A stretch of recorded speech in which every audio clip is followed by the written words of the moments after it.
Teka muna, baka sabihin ng iba, siguro, yung mga taong yan na ang sabi ng Diyos at ng Panginoong Hesukristo mga taong paimbabaw, siguro, wala man lang kasakri-sakripisyo yan. Walang kahirap-hirap. Baka lip service lang yan, kaya paimbabaw ang tawag sa kanila.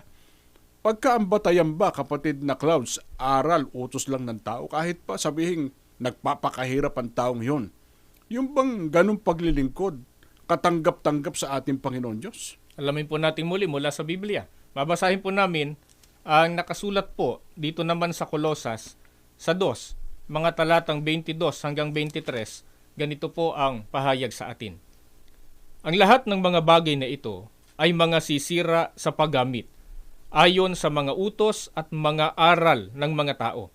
Ang mga bagay na iyay katotohanan mayroong anyo ng karunungan sa pagsambang kusa at sa pagpapakababa at sa pagpapakahirap sa katawan. Ngunit, walang anumang kabuluhan laban sa ikalalayaw ng laman. Maring ang paglilingkod po na ginagawa ng tao, buong puso. Sa pakiramdam niya, Opo, sa pakiramdam niya.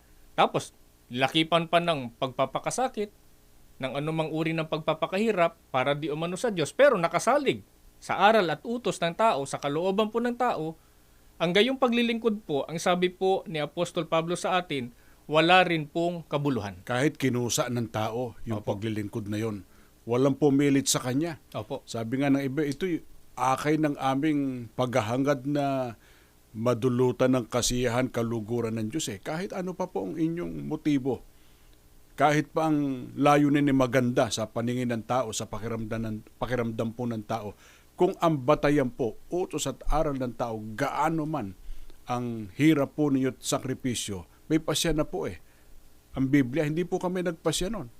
Walang anumang kabuluhan ni katiting na kabuluhan wala.